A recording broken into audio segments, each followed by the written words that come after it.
Ladies and gentlemen, welcome back. It is turn 44 of Once More Into the Breach. This has been going on for a while now. We are definitely in the late game here, and things aren't really tense right now, fortunately. Everything's going quite well. It remains to be seen how long that will last.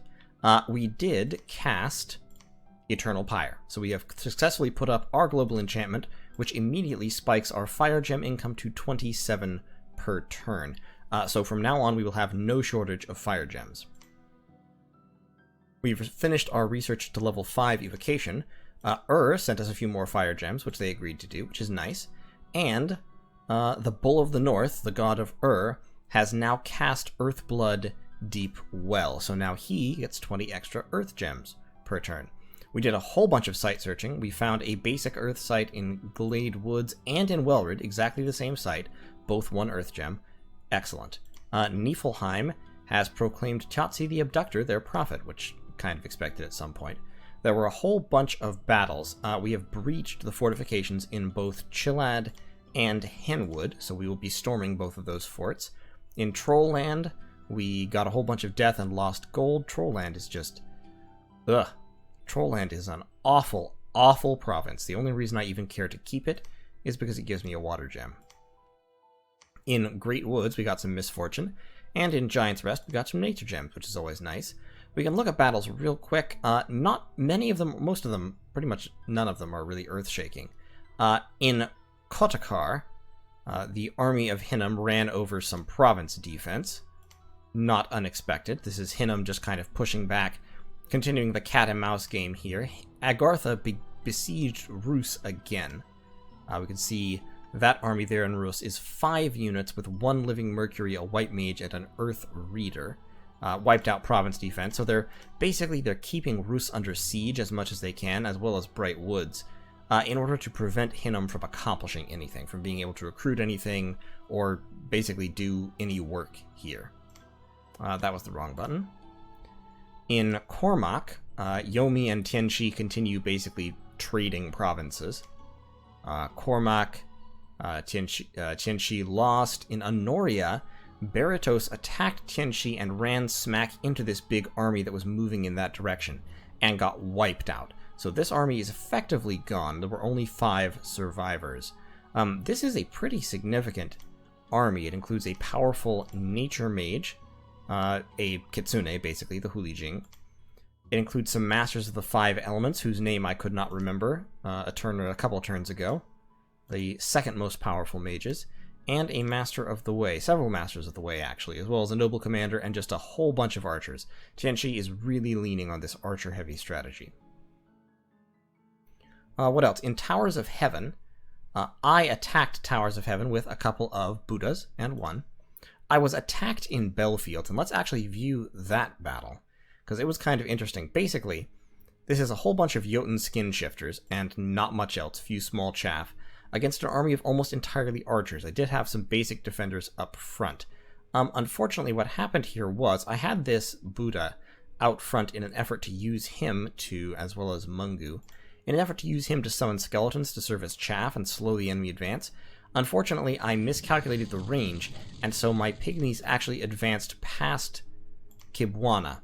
So, when Kibwana, they started shooting their arrows and wiping out enemy troops, and when Kibwana started summoning skeletons, they were summoned behind the archers and got totally caught up in trying to get around the archers, which made it very difficult for them to actually get in the enemy's way in an effective manner. Fortunately, my archers were sufficient. Some of them did rout, but with the flaming arrows, I was able to put enough damage onto these, the skin shifters, the Jotuns, in order to rout them very effectively, and then the skeletons and zombies really started to pour it on, just as the battle was coming to a close. So, pretty much all the skin shifters were killed. Down here, yeah, all but 1 of the skin shifters were killed, as well as their random chaff units. The Jotun Jarl did get away, but that's fine, and I only lost 24 pygmies, which is very, very easily replaceable. A bunch of them did retreat and kind of scattered, and I lost another 13 during the retreat, which is, once again, replaceable. Meanwhile, what else? What else, what else, what else? Yeah, meanwhile, basically, we've got a whole bunch of lions down here in Chilad, so we will be besieging the fortress, just storming the castle. We might as well... Well, see, here's the thing. We broke the defenses of this fortification so quickly. I mean, only 2 turns. And my maximum siege strength... I guess my maximum siege strength was 190, but still. We broke it very quickly, so there's not going to be much by way of defense there. Which means I could just send in all the war lions and have them wipe the place out without having to reveal the presence of my Boudas. The other thing, we could also take this opportunity to launch an attack on Dothian. Now, unfortunately, there's this 250 strong army. I don't have forces in place to stop that army. Yeah, so this army might be able to beat it, depending on what kind of magical support it has. But in general, I'll be honest, Yomi is just crapping out these huge armies very, very quickly. And I'm not sure where they're pulling them out of, because they've only got a few provinces. Like, they do not have much by way of territory, and yet they are maintaining just a lot of recruitment and a lot of... I mean, most of their armies are free spawn, but they've got a whole bunch of archers and bandits and things. This is mainly bandits. They've got some centaur chariots that they must have summoned, and Dionis, and all kind. They've got a lot of expensive stuff. They're doing surprisingly well, considering how badly they're doing. If that makes sense. Yeah, that makes sense. I'm moving armies over here to take out this little force in the Blightlands. Technically, I think this is encroaching on what was planning to do. I guess I probably shouldn't attack them. I'm just worried that they're going to attack me in Belfield. Well, let's move Simi over there to join that crew. They're going to take Henwood. There aren't really any other troops that can threaten me. There's 20 Yetis and Clockwork Horrors with a Neefle Jarl is a pretty significant force. We've got our Lion Queens here, scripted to throw Falling Fires, since they can do that now because we have Evocation 5. Evocation 5 gave us Falling Fires. It also gave us Gifts from Heaven, which we could do if we could set up a communion. And it gave us Earthquake and Astral Geyser, which is an interesting little spell. It doesn't do much damage. Mainly it horror marks people, which can be an interesting effect, although I'm not really set up to take advantage of it. Level 5 does also give us Shadow Blast, which is that spell that Yomi has been using to such highly, highly effective effect. So yeah, there's a lot of good spells that we just got here. Once we hit level 6, we'll have Magma Eruption as well, which will be fantastic. And of course the Banefire spell, which does just a crap ton of damage, as well as that large area decay. Banefire is a fantastically powerful spell. It does cost a lot of fatigue, but our Boudas with a little bit of maybe an item or two will be able to cast it very efficiently. Gifts from Heaven is actually a really cool spell that I will want to be casting. In order to do that, what I'm going to need is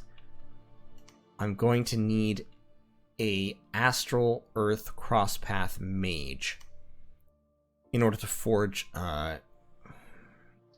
not slave collars, communion. There's the communion item. There's the Crystal Matrix is what it's called. It's an Earth Astral Crosspath item that lets you go into a communion despite not being able to cast communion spells. And so if I could do that, then I could take a Bouda, get them into a communion with some of these guys or some of these ladies, and use that to cast Gifts from Heaven. And Gifts from Heaven does so much damage that it is one of the decent anti-thug spells in the game, because it can kill pretty much anything in one hit. So I would love to have that spell to deal with Melkarts. That said, gonna be a little bit tough to get it. I may have to save up Earth Gems in order to empower one of my Sages or one of my Crystal Sorceresses. And I only have a couple Crystal Sorceresses, because right now I'm recruiting Boudas here. It might actually be a good idea to go back to recruiting Crystal Sorceresses, because among other things, Crystal Sorceresses can forge Owl Quills. And I don't have many other uses for air gems. It's owl quills and flying shoes, basically. Speaking of forging, I am forging lightless lanterns. I've set these 3 on repeat, so they will be forging lightless lanterns forever or until I tell them to stop. My Boudas, of which I have quite a few up here. 1, 2, 3, 4, 5 Boudas. My Boudas are currently just researching.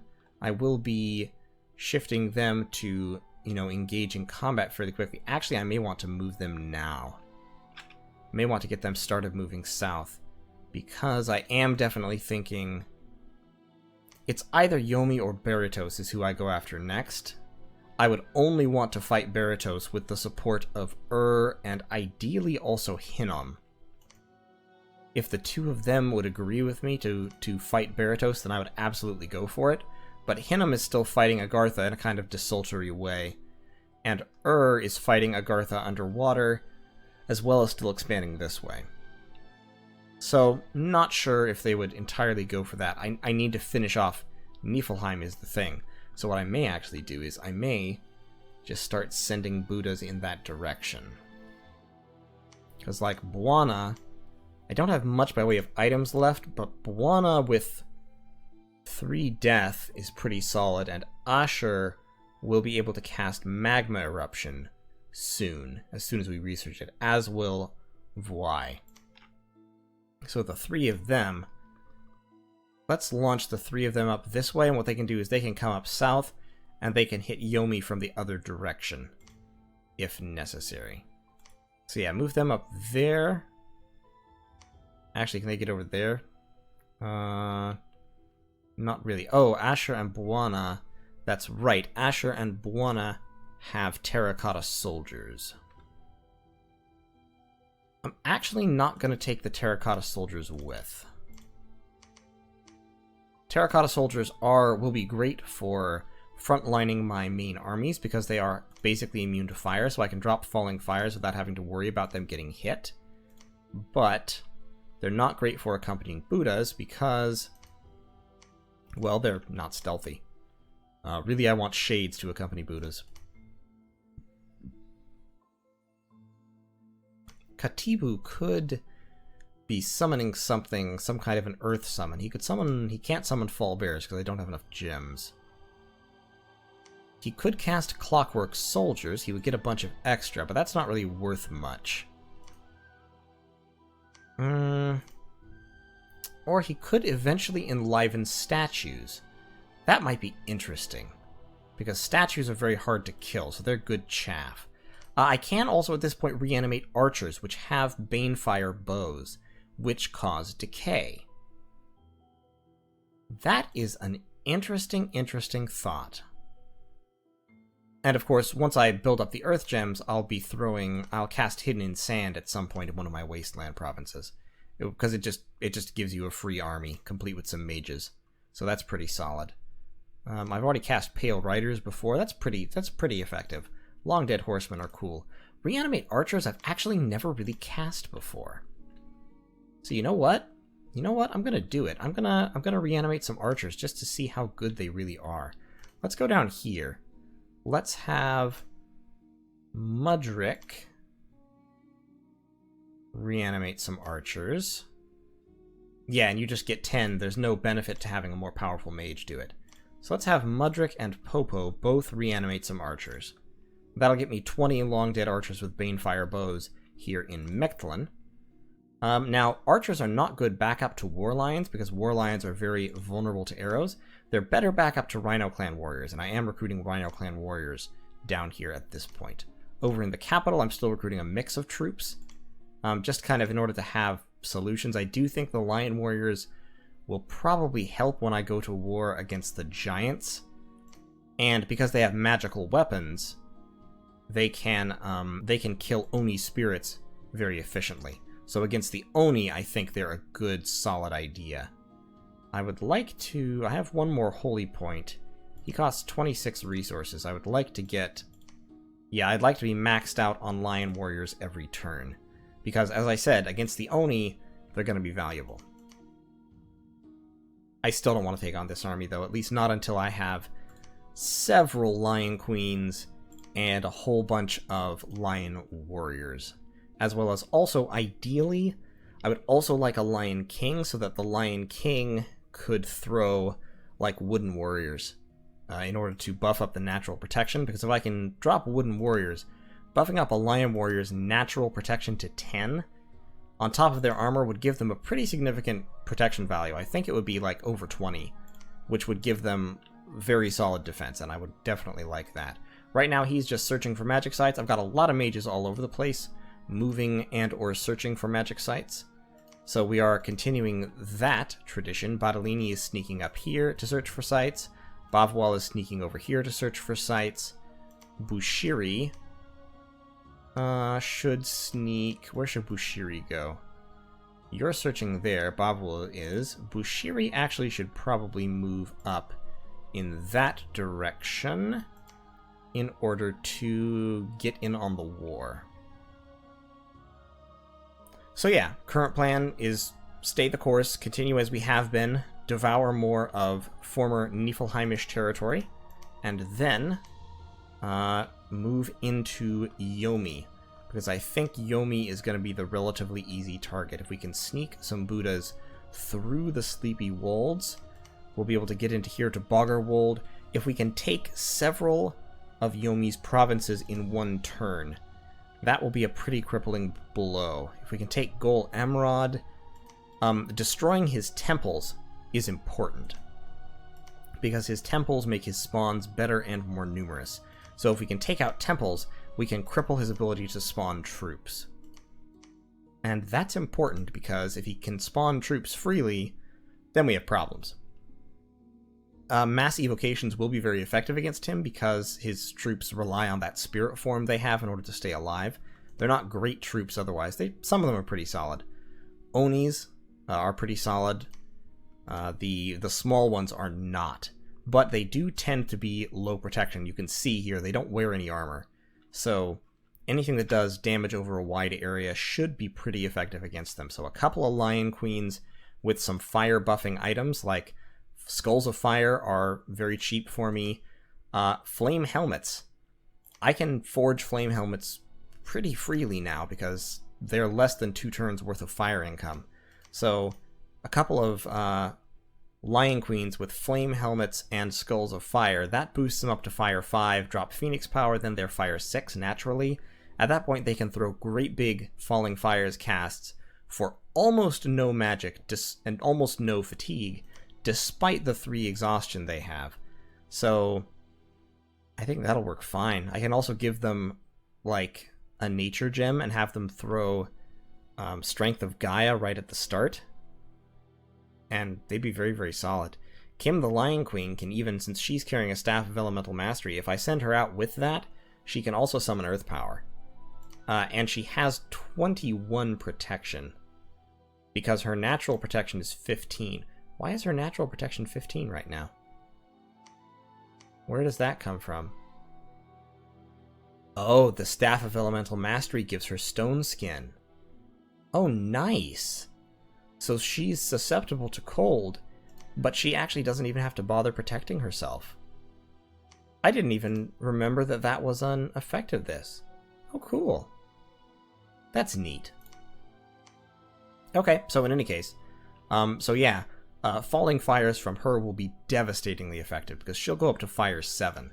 And if we look at Evocation real quick, Falling Fires, it has an area of effect of 3 plus 1 for every extra level. So in her case, it will be area of effect 7. Its damage is only 15, but its fatigue cost will be like 4. I think it'll literally be fatigue 4. So she'll just be able to spam it forever. And it'll just hit 7 squares for 15 armor-piercing damage every single time. It won't kill an Oni outright with 1 hit, but it'll come pretty close. Then, of course, Falling Frost. Falling Frost is actually just strictly superior to Falling Fires. It does more damage, it has a larger area of effect, and it has the same fatigue.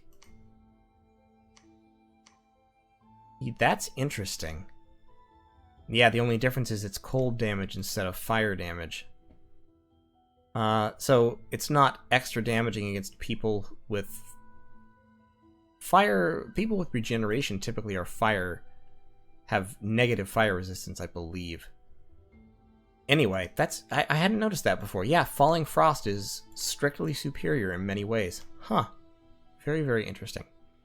And of course, hitting level 5 opens up Earthquake Bombs as a strategy for me.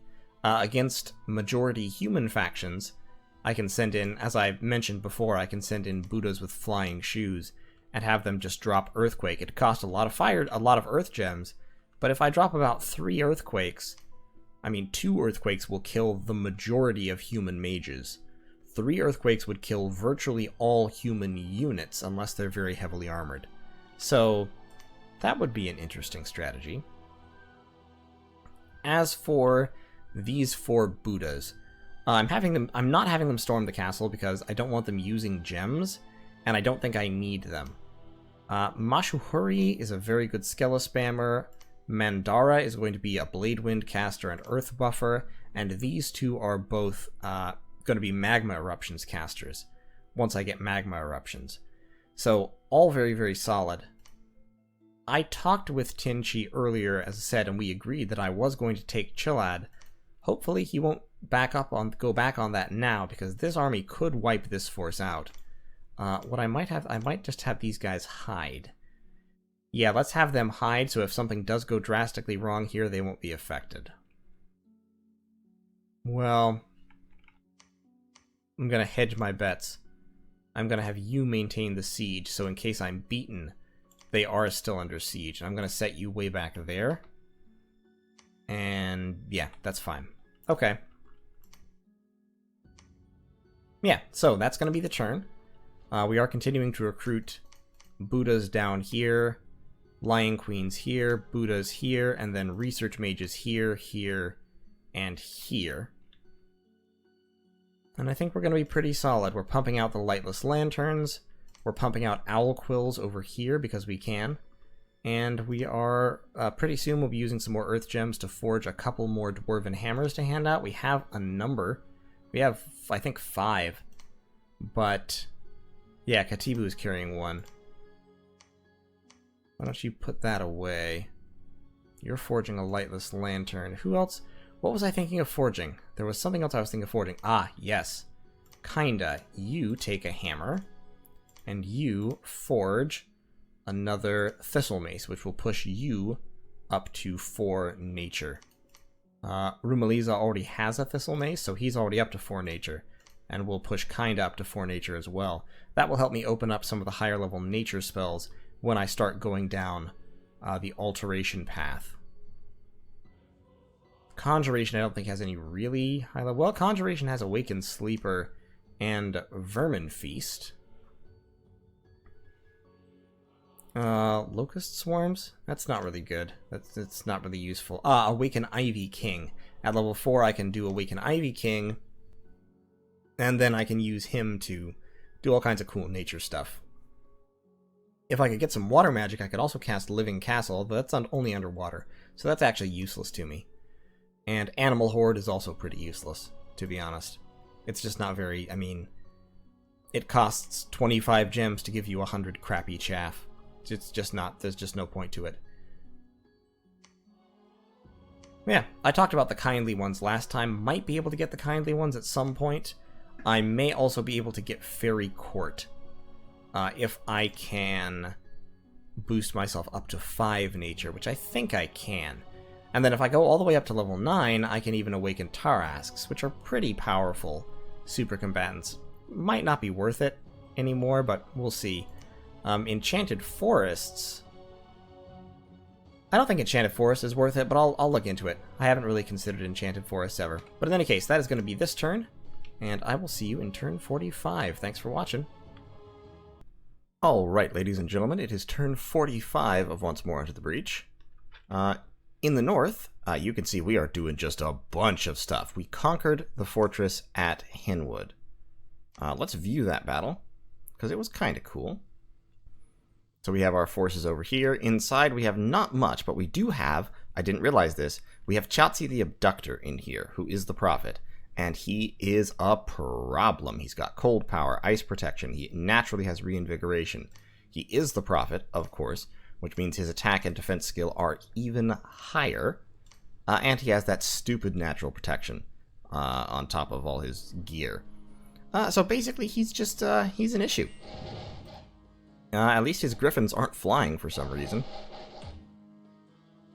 So in terms of forces, we definitely have this one in the bag, but in terms of magic, Tiazi is going to be a problem. We're dropping protection buffs on our Rhino clan, including people are getting bark skinned, which is not exactly what I want because it makes them susceptible to fire, but oh well. And we're also summoning earth elementals. And then here comes Tiazi. So Tiazi drops into my backline and immediately starts stabbing pygmies. I'm actually shocked he didn't stab pygmies more effectively. There seemed to have been like 1 or 2 rounds where he didn't kill somebody, which is kind of alarming, to be honest. In the front line are horned serpents, and earth elementals and infantry are going to munch through these guys. But in the back line, Tiazi is completely surrounded by pygmies and skeletons, which are not very efficient against him. So we're just going to fast forward a little ways. The pygmies are panicking, getting stabbed repeatedly. In the front line, our troops have broken through and destroyed everyone. In the back line, Tiazi is just going ham. All the pygmies retreat, which is actually good, because it means melee troops can surround Tiazi. And this was a little bit annoying. For some reason, my Boudas spent this entire battle spamming Frighten. Now, Frighten is a spell that inflicts a morale penalty. Tiazi has 30 morale. That doesn't mean... That means he's not going to break. It's a symbolic number. He's not going to rout while he has 30 morale. I'm not sure where it's coming from. It must be coming from some spell. It's not the Blood Pendant. He also has Liquid Body. Might be the Blessing? No. Anyway, Tiazi's buffed to the gills, and he's unbreakable. So he's just going to fight until he dies. And he's surrounded by skeletons at this point, and being surrounded by skeletons is usually a bad place to be. But skeletons are crappy at attacking, so the only way they will ever hurt him is A, to spam enough attacks to get the harassed penalty up high enough to lower his defense to nothing, and then they have to score critical hits to get through his armor. He is fatigued out, fortunately, because he has pretty high encumbrance. So, this battle goes on for a while. Just chip damage, just little tiny amounts of damage hitting him every now and then, working his hit points lower and lower, while my Boudas spam Frighten for no reason. And every time Tiazi wakes up, he kills somebody, and then he falls asleep again for a round, and then he wakes up a round later and kills somebody, and falls asleep again, and it's just bad news. Finally we managed to get him down. But this... this makes a point, or reinforces a point I've made earlier. I don't have many good ways currently prepared to deal with thugs. And I desperately need some, because there's a whole bunch of milk carts coming my way. I found a bunch of magic sites. I found an air site in Halbrithria, an earth site in Belfields. In Karnag, I actually found 2 sites. That's a death site, death and earth, and that's fire and earth. So Karnag is a fantastic province. In Blightlands, we wiped out some province defense. In Chilad, we took the fortress just by swarming it with war lions. None of our Boudas fought, so nobody knows we have those Boudas there still. In other battles, in Omikria, Yomi wiped out some Tianchi province defense. In Yildmire, Hinnom wiped out some Agarthan province defense. This battle was interesting, the battle in Mag, because, well, this is a major TC army, what's left of it, versus a major Baratos army, and it's a complete one-sided slaughter. First of all, the Baratos army includes several Stormcallers, who are high-level air and water mages. I think he has 3 of them, and it also includes a huge contingent of Devils, which are very solid summoned troops. They do a lot of damage, they have a heat aura, they're fire-resistant, they are susceptible to cold, so there's that. And then they just have generally high stats, plus they can fly and have dark vision. And they have 2 attacks. He also has 4 Melkarts. These 4 Melkarts we've seen before, and they are all heavily geared. They all have powerful weapons, they all have armor of knights, which gives them a lot of protection. They all have, I think all of them have 2 magic hearts. 1, 2, 3... Nope, Uval has 2 rings instead that give him better attack and regeneration. But they've all got a lot of powerful high-level gear that will make them very, very difficult to take on. Much harder to take on than Tiazi was. Because they're not going to fatigue out with this, with the amount of reinvigoration they have. Like, this guy has 15 reinvigoration and only 10 encumbrance. So they're never going to fatigue out. They're going to be much harder to hit because they have awe. So a lot of people are not going to be able to attack them. The undead still can, but they also have the Firebrand, which does AoE damage. And they have, they can cast Fire Shield and stuff on themselves. And they have Fear, of course. So these guys are almost the perfect thugs. And dealing with them is going to be a huge, huge problem. You can see how this battle goes. The Stormcallers start summoning air elementals, while lightning bolts dance around back there. Tianchi summons a whole bunch of water elementals, which is about the best they could do. But with all the devils back here, they don't have enough infantry to protect their archers, and then the air elementals start coming in, and then the Melkarts start coming in. When Valu the Melkart drops in, the fight is over. There isn't anything here that can hurt Valu in a meaningful way. And so, as you can see, Tianchi just gets wrapped up. There's nothing they can do. It is a slaughter. Utterly one-sided. Casualty-wise, Beratos lost 14 of their devils. Devils do get killed. They're fairly vulnerable, actually, especially when they're fighting elementals. And they lost a few Beritan archers. But this army, this one army could undoubtedly roll everything I have in the south at the moment. So, that's a problem. And it's not a problem I have an immediate solution to. That was right here. Mag. There's another army right behind it that is very similar. Devils and Storm Demons with at least one Melkart. Which means that Beratos has at least 5. They're pumping these things out very, very quickly. On the Yomi side of things, Yomi has, like I said, Tianchi is dead. There's no coming back from where they are right now. They lost that battle dramatically. There's just no return. Yomi has a big army up here. Now, Yomi, I'm not really worried about for a couple of reasons. First of all, most of their troops are not fire immune, and their second form is an ethereal spirit, so still vulnerable to magic damage.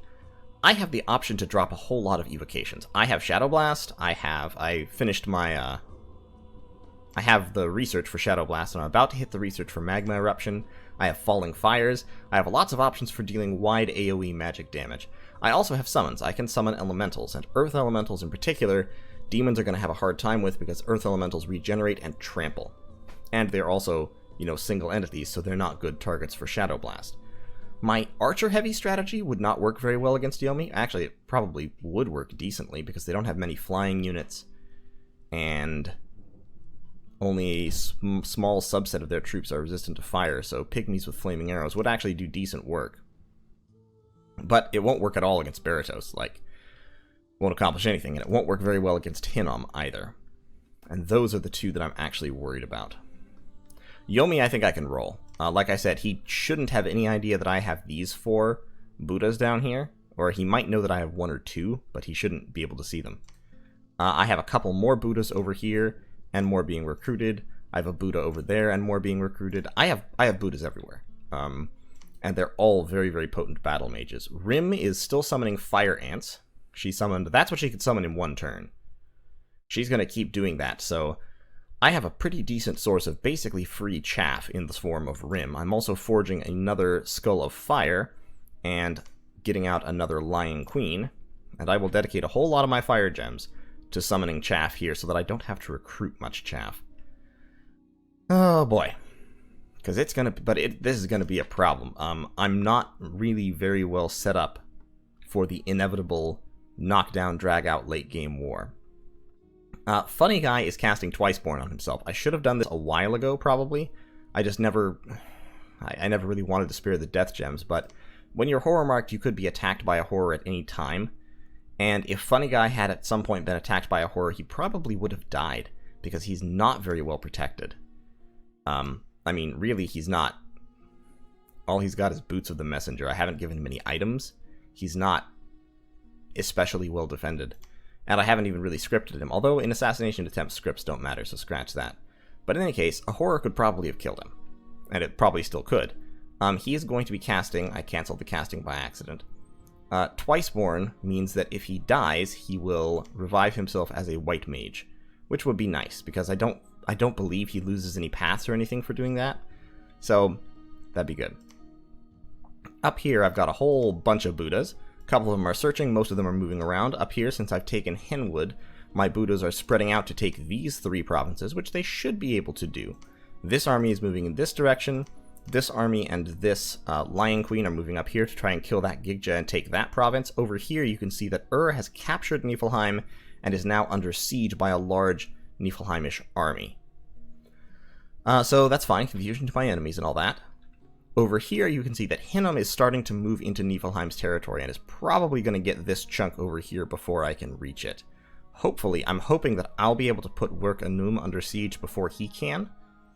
Don't know if that'll happen, but at the very least, I'm going to get this province, and probably this province and this province as well. I would also like to get this province because it has a couple of nature gems and a couple of astral gems, and another astral gem there. So this is a very high gem income province. And even though nature and astral gems are not my primary concern, they're still gems, and I would still like them. My gem income now is high, but not out of line with where I would like it to be. If anything, I want it to be much, much higher. So, in terms of my planning, my main concern now is finding a way to stop Melkarts, and there's a couple of potential solutions. There is an item, a nature item, called the... Where is it? It's the Axe of Hate, is the item that I'm thinking of. There it is, the Axe of Hate. And the reason why the Axe of Hate is a potential solution is because it gives you a big attack bonus, it inflicts fatigue, and it can inflict disease. Now, disease is magic resistance negates. The fatigue just happens. And fatigue is a death sentence for heavy thugs. That's why Baratos over here has given his Melkarts so much reinvigoration. If I can manage to stack up fatigue, they'll go down pretty quickly because they will start taking critical hits. Now, the issue here is that requires multiple thugs wielding Axes of Hate, and they have to be at least tough enough that the Melkarts can't kill them immediately. I also have to clear out the army that is around the Melkarts. Now, fortunately, I do have a potential solution for that, in that I have access to the Earthquake spell. So what I can do is, I can take... Conbo, actually... I'm empowering... Who was it? It was Katibu, but for some reason he stopped. I'm empowering Katibu in blood.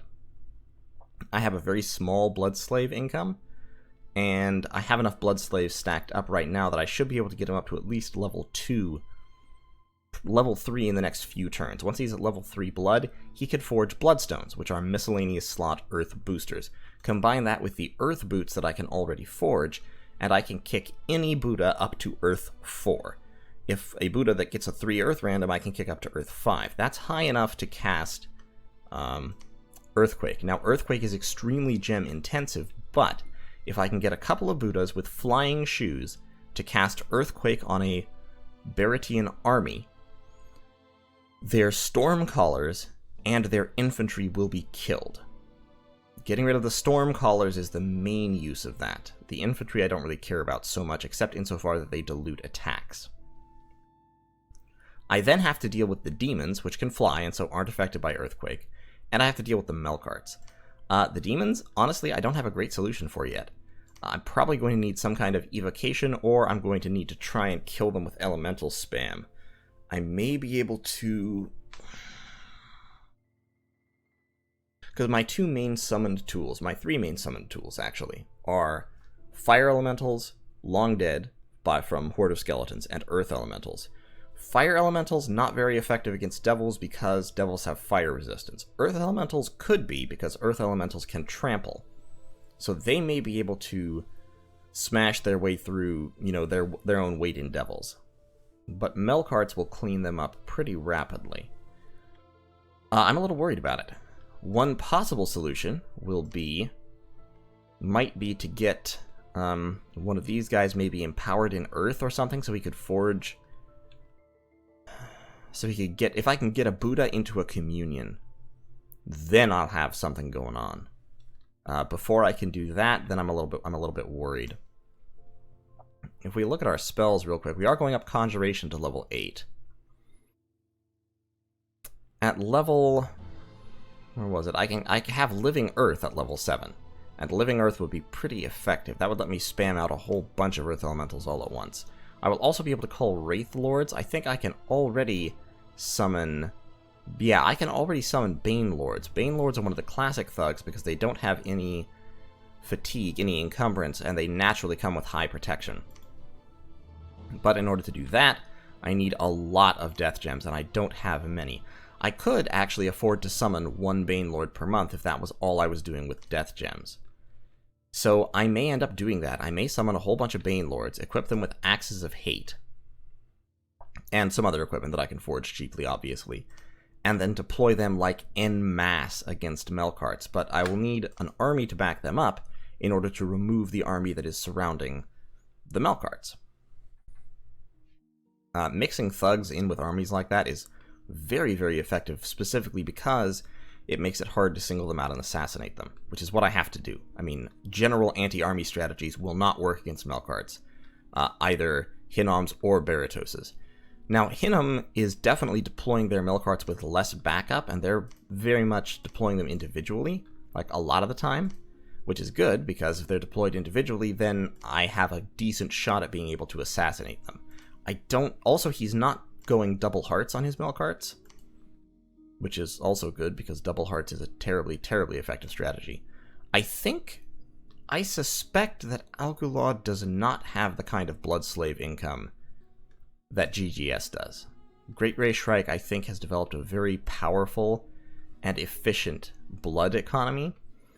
So honestly, what I want to do is I want to delay going to war with Beratos until I can sneak a whole bunch of Buddhas into his territory, and when the war starts, I want to do my utmost to cripple as much of his blood hunting as I possibly can, because if I can cut down his blood slave income, that cuts down on the number of devils he can summon and storm demons. And devils and storm demons are going to be a huge, huge problem for me. It also cuts down on the number of Melkarts he can summon, because his Melkarts cost him 99 blood slaves each. And if I can get rid of if I can prevent him from summoning one Melkart by damaging his blood economy, I will have done wonderfully for myself. So that's the main concern. And I are going to turn on Beratos sometime soon. I'm not going to go to war with yet. For one thing, because I am increasing in power relative to them. My territory is expanding faster than and my income is expanding faster, and my mages are better. So every time I recruit a Buddha, of which I'm recruiting many, I think the relative power scale tips very slightly further in my favor. So that being said, I am content to put off any kind of war with until nearly the end. But as I've mentioned, what I'm hoping to do is I'm hoping to just pretty much steal thrones. And if I can, at the end of the game, what's going to happen is we're going to end up in a situation where I or somebody is racing to grab thrones, and there will be a couple turns warning. That's what they're doing. And in that time, everyone who's left will dogpile them as hard as possible. And at that point, the only thing that will matter is holding the throne provinces and capturing whatever remaining throne points are needed. So I anticipate that whoever wins this game is actually going to effectively abandon large swaths of their empire as their enemies close in on them in order to grab thrones. But we'll see how it goes. And I'll see you in turn 46. You can see all my moves up here. That's where all my military moving is happening. Down here, I'm just kind of moving Buddhas around for a while, getting set up to do things. I am still recruiting a lot of Buddhas. We're empowering Katibu. We're forging a Skull of Fire there with Kiari. We're still forging our Lightless Lanterns up here. And Owl Quills. I've made that a monthly occurrence as well. So we're spiking our research as fast as we can. It's not very fast because all of these Buddhas are moving instead of researching, but they need to be moving. They need to be doing things. And we're forging Fire in a Jar as well. Fire in a Jar is very, very cheap for me, 3 or 2 gems, depending on whether I'm using a hammer to do it. And it provides a temporary fire gem, so what I can do with that is I can take a Buddha, move him into an enemy province, and instead of having to start summoning Long Deads, the first turn he can drop a fire elemental. Or he can cast Phoenix Pyre and then drop a fire elemental. And a fire elemental can clear out a lot of province defense all by itself. So that will increase the efficiency of my raiding. I haven't been doing it yet, but I should have been. I should have been doing it a while ago. Ever since I hit Conjuration 5, I should have been raiding that way as opposed to raiding purely with skeletons. But in any case, I'll see you in turn 46. Thanks for watching. Ladies and gentlemen, welcome back to Once More Under the Breach. This is, of course, my early age Machaka game. It is turn 46. I've already made my moves. We had a very, very interesting turn. If you look at our events, first we completed the evocation. Katibu successfully empowered himself in blood, so he is now a level 1 blood mage. He's going to empower himself again to get up to level 2. After that, it'll take a while before he can get up to level 3. Getting up to level 3 will cost, I believe, 45 blood slaves. So that'll be about 7 more turns, 6 more turns after this coming one, before he can hit level 3. Once he hits level 3, he can start producing bloodstones non-stop 24/7. In other events, Funny Guy has cast Twiceborn, so if he dies, he'll come back as a white mage. And we found a bunch of magic sites. We found 5 magic sites. In Fullenshire, we found the Enchanted Pyre and the Grove of Fertility. The Enchanted Pyre is fire, and Grove of Fertility is nature. In Henwood, we found Smolderstone, which is a fire site. In messages, I need messages. In Silver Woods, we found the Well of Pestilence, which on the one hand is a death site, on the other hand diseases people. And this was a problem because I had a whole bunch of Buddhas moving through this province, and Bouwana just got a disease. So that's bad, because Bouwana is now going to die unless we can do something about this.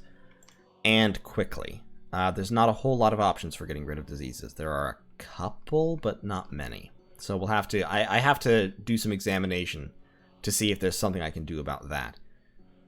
We also found a site in Linshire, the Sun Ridge, which gives us 2 fire gems. So overall, our fire gem income is now 32 per month. We can look at our magic resources. Our gem income has skyrocketed since the last time we looked at this.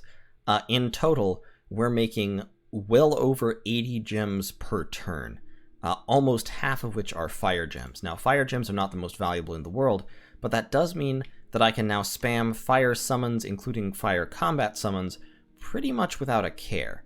I am forging some fires in a jar, which I can do very, very cheaply with my Buddhas. Who's forging those? I think somebody is still forging fire in a jar. Maybe not. Maybe I'm forging all other things right now. But I forged several fires in a jar, which I passed out to people, and they serve as basically just a free fire gem in every combat. And so you can use those to summon a fire elemental for free. Someone like Rim, who has 6 fire right at the moment, could just throw out a fire elemental without carrying. Maysara, similarly, she has 4 fire, so she could summon a fire elemental for only 50 fatigue. If I take the time to Phoenix Power beforehand, she could do it for 25 fatigue, and then just go on her merry way casting more spells. So high-level fire mages are useful in combat. In particular, they would be useful if I got up to evocation, I think it's 8? There's a spell called Pillar of Fire. Yeah, Pillar of Fire, which does just a crap ton of armor-piercing fire damage, and has a low fatigue cost, on top of requiring only 2 fire.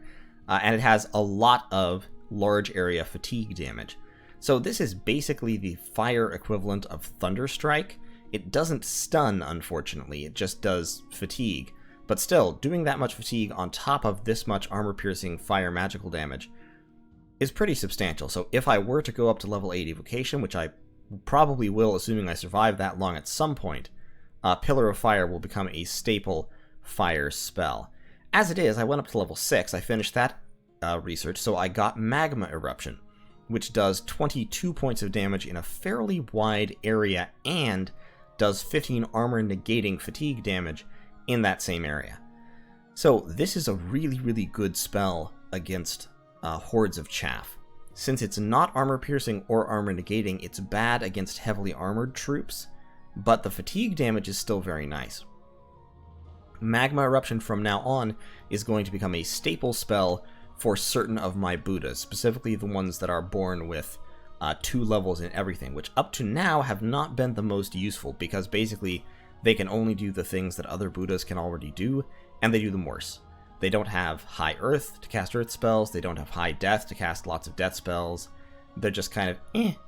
But now, with the emergence of Magma Eruption, now they have something they can do very efficiently.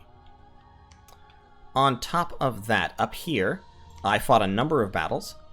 In Henwood, I was attacked at this fortress that I just captured. My province defense was beaten, but I am moving forces to retake the province. In particular, I am moving just a whole bunch of Boudas, because I have a whole bunch of Boudas to move. Many of them are scripted to Magma Eruption, some are scripted to cast Horde of Skeletons and buffs, and I think... yeah, that's it. I'm not even bothering to spend the gems to summon fire elementals or earth elementals, because I won't need them. Pandu could potentially summon a whole bunch of earth elementals, but not even going to bother. I mean, if the battle lasts long enough for him to go off script, he'll probably use these gems to summon earth elementals. In fact, I might take those gems away from him.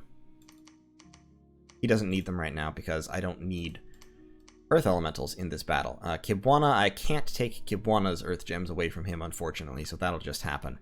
I took this province, Mark. I took this province, Frosted Peaks. I'm moving up to take Mighty Pillars and White Peaks. Hinnom has now officially moved into Niflheimish territory, which in their position I would have done a long time ago. They've moved in a pretty large, pretty strong army into Werk Enum. I didn't get to see them fight, unfortunately, because I didn't have a scout there, but if they move into this province, Haunted Woods, I will get to see them next turn, so that'll be nice. In other news, I'm setting up down here to start fighting Yomi. Yomi is in a bad spot. They don't have much by way of production. I'm actually shocked they managed to produce as much as they have. Tianxi is dead, but basically they're still kind of fighting in a zombie-like way. And so Yomi is going to take a whole bunch of damage from them in the process of trying to beat them. So what I'm doing here is, here in Chilad, I'm building up, I'm forging a couple more items, I'm doing some research. My research has spiked up to about 1,000 research points, which is good. I'm getting there. If you see my research chart, this is what a research chart should look like, just much slower than it should have looked. It should have started going exponential like back here, and it should be almost straight up. But, you know, we're working on it. I am moving Funny Guy down to take Chilad to claim the Throne of Thorns, which will give me nature gems and poison resistance. I've got a pretty good grip of troops up here. I'm still recruiting yet more Boudas. I need a commander or two to take the troops. I have Jawad and Matoto, so they will help because they have about 140 command between them. So what I'm going to have to do is, the problem is, I've got all these Baratos provinces in the way, and they're not likely to go away. So Baratos is going to be the next major target. I think probably what's going to end up happening is Hinnom, and I will all gang up on Baratos. But I don't want to start that war off just yet. I also have a pretty significant army here. I don't know why Machumo is moving over here. I don't care about this province having such high unrest, to be honest. I mean, it's not really a problem. I was reminded, actually, by a viewer a little while back that the reason why this province has so much unrest is because early in the game it got a monster boar event that constantly raises unrest until you patrol and find the boar and kill it. And I'd never resolved that event. So I'm sending, who is it? Machumu, I think it is. Yeah, with some of my troops to go kill the boar. Some of my troops are staying here with Mesara and Rim. In a couple of turns, I can use these two to open up a front against Yomi. I'm recruiting Lion Warriors. Here's the thing. Actually, against Yomi, I don't really need Lion Warriors. What I need is Pygmies. Yomi is going to be quite vulnerable to the Flaming Arrows thing, because, as I said, only a relatively small minority of their troops are fire resistant, and none of them have shields, and when they die, they turn into ghosts that only have 1 hit point. So pygmy spam against them will be fairly effective. The issue will be making sure that I'm using infantry that aren't killed by pygmy spam. What I will want is these guys are scripted to summon earth elementals and then go into Horde of Skeletons mode. These guys are scripted to summon hordes of skeletons once to give themselves a little bit of chaff, and then throw magma eruptions. So those 4, I think, will be pretty effective at killing Yomi armies. The one thing I have to think about right now is whether I want to attack Yomi this turn or not. And honestly, looking at how things are, I'm thinking I might want to just go in on it. Mugo is going to forge himself a Thistle Mace to put him up to Nature 4. He'll be able to use Strength of Gaia to boost himself to Nature 5 in combat. And he'll be able to cast spells like Howl and such. Saburi is forging a pair of Boots of the Messenger. He has 80 War Lions. So with 80 War Lions, I can take this fortress down pretty quick. It has 250 points. My army has 187 siege strength. So I could take this fort down in 2 turns. And the reason why I'm contemplating doing that is that Yomi does not have much by way of armies at this point. Their army that took Tianqi has been pretty much destroyed. Their armies over here are mostly gone. I mean, I have scouts in every province except their capital. Pretty much. I should be able to see almost all of their forces right now, and I don't see hardly any. So yeah, I think I'm actually just going to go for it. I'm going to take these 4 Boudas. I'm going to keep the Boudas hidden. I'm going to keep the Boudas hidden for now. I'm going to move in Saburi. Mugo, you finish forging your Thistle Mace. Do that. These 4 Boudas can research because they can actually catch up to the army next turn. They don't add much by way of siege strength, and I don't want to reveal them yet. Yeah, and when I do reveal them, I'll reveal them in battle. Over here, I do have a couple more Boudas that are currently researching. I think, and Kafara. I think I'm going to start moving them in right now. So yeah, these 3 will just go in on it. Yeah, we'll move through Baratian territory. It'll be slow, I get. Well, actually, it's probably faster to hop up there and then jump down, because this is all plains. So yeah, I can get up to there in 1 turn. I do risk being cursed by doing that, but... And then Taki actually can move down into that province. Taki is a Skelespam raider, because he has 3 death. Do I have any items I can give him? Not really. I can give him the Shambler skin armor, but that wouldn't be helpful. Let's set him up to Skelespam. And that's one of my that's just one of my saved scripts at this point. Move him down into the mountains of Evernight. He can probably take that out by himself. Hassan, Kenyatta, and Kafara will all move up there, meet, and start moving down. I also will actually sacrifice a little bit more of my research here. Saburi is moving. You can forge some Boots of the Messenger. Pardon my phlegm. You can forge some Boots of the Messenger. Actually, what are those higher level boots you can make? Oh, the Boots of 7 Mile Strides, that's right. They give you map move 18. I don't need that. They're already pretty fast. Map move +9 and reinvigoration is more valuable. So we're going to sacrifice the research from Mtoto.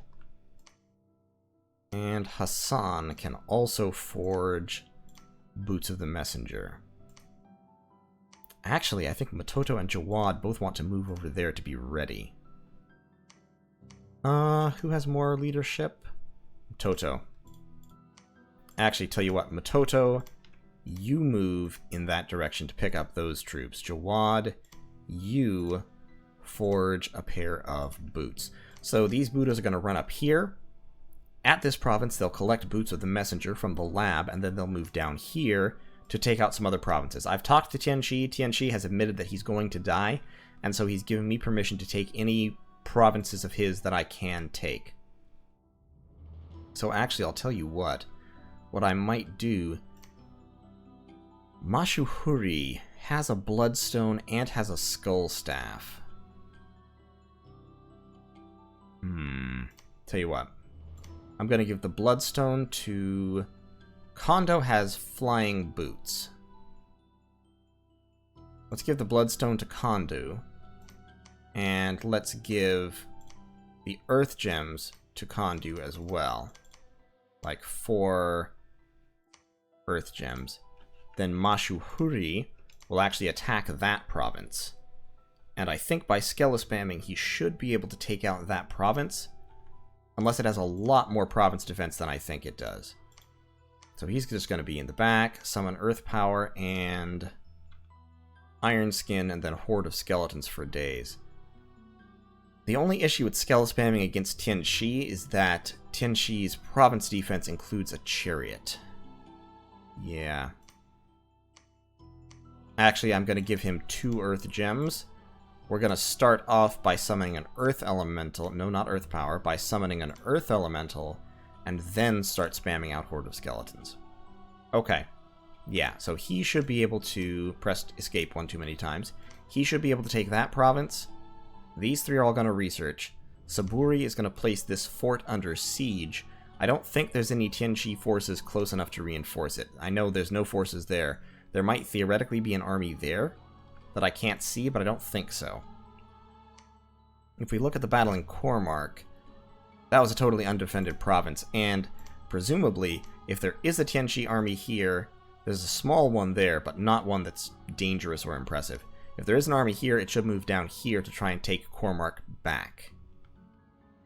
And I mean, Tianxi does still have significant territory, and he's still fighting, so it's going to be tough. It's going to be hard for Yomi. I mean, Yomi's not going to have it all his own way.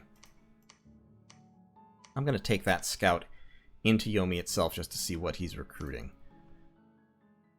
Given that I'm kicking off the war this turn, given that I actually don't necessarily want to go resolve that Monster Boar event. What I want... Misara has 60 leadership, Rim has 70. So I want all the pygmies to be in Rim's command. I want the War Lions. I only have a few War Lions and I'm not recruiting more. I'm just going to leave the War Lions, to be honest. And that one ant can be down here. It's undisciplined, so he can be up front with the rest of his ant brethren.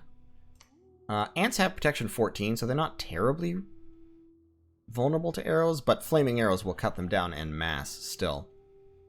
However, they are mindless, so they will not rout, regardless of the damage taken. And they're also stealthy, which is interesting. You could theoretically use these with Boudas. The problem is they're undisciplined, so they would just charge as opposed to bodyguarding. But so, we've got a reasonable stack of infantry.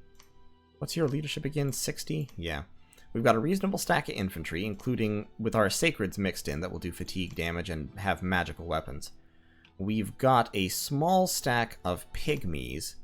We're going to fire at enemy archers, I think, in an effort to aim towards the back.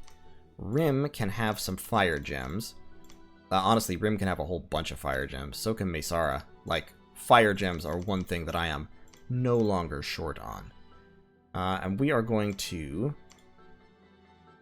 Phoenix Power first. I'm not even going to bother Phoenix Powering first. The first thing I'm going to do is we're going to cast Flaming Arrows.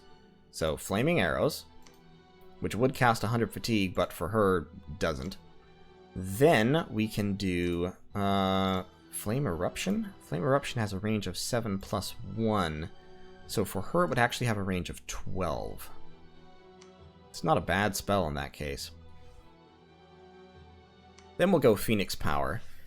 Then our options will be, we could summon Fire Elementals, or we can start casting Evocations. Falling Fires from her, actually very, very damaging. So that's an option. 30 range, too. The other option is, of course, to spam out Magma Eruption. Won't do very much from her. So the other option is, yeah, to spam out fire elementals. Actually, I could cast Heat from Hell, which inflicts fatigue on everybody. I don't know that that would help me, though. I mean, it would hurt my troops, too. You have to get fatigue immune troops like the undead for that to be worth anything. I guess elementals are fatigue immune, aren't they? That's a thought. Flame Ward. Flame Ward would actually be useful against Yomi, because Yomi's troops throw fireballs. The ones that throw fireballs are also fire immune themselves, though. I'm not going to bother with Flame Ward. Instead, let's go Iron Skin. So Flaming Arrows, Phoenix Power, Iron Skin, and then...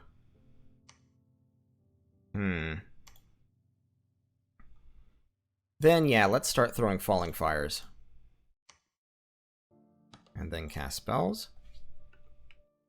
Now, you don't need to cast Flaming Arrows, so you can just Phoenix Power, Iron Skin, and go straight into Falling Fires.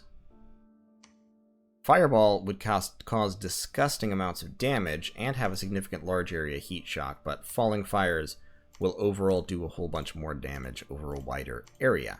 So, we'll do that. So that's what they're scripted to do. We are, as I mentioned, going to recruit just a crap ton of pygmies this turn. And then next turn we'll move that army down here and launch the invasion. We should have... We'll use these Boudas to support that attack by hitting this province, Mountains of Evernight. Taki is already going down there. Actually, I'll tell you what, did I set Taki to sneak? I think Taki can take it. Yeah, Taki can take it. I think I should be able to take all 3 of these provinces in one turn. And then I can move more Boudas down to reinforce.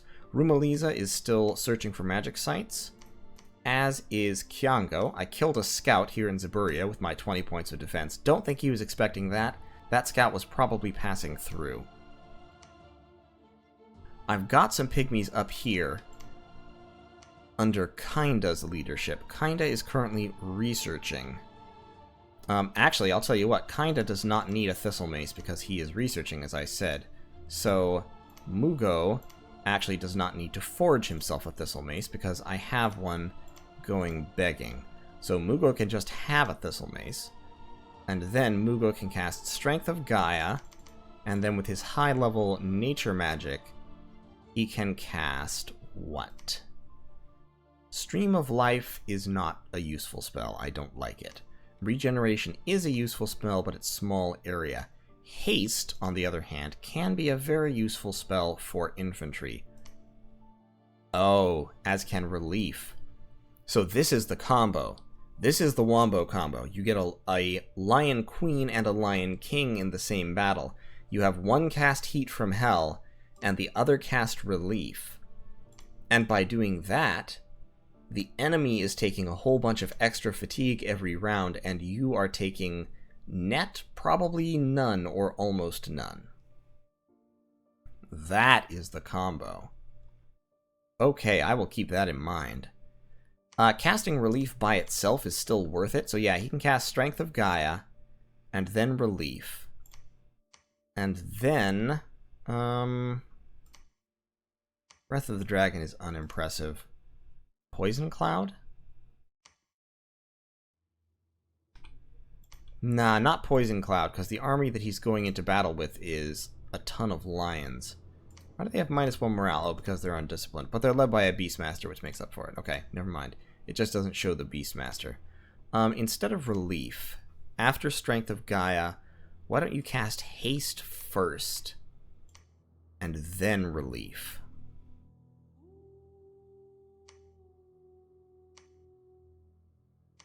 And you'll be able to do that. Why does it say you can't do that? Haste costs a gem. And it has 100 fatigue. Strength of Gaia gives strength, bark skin, and regeneration. I want him to summon Earth Power as well, actually, so... Tell you what. Summon Earth Power. then haste,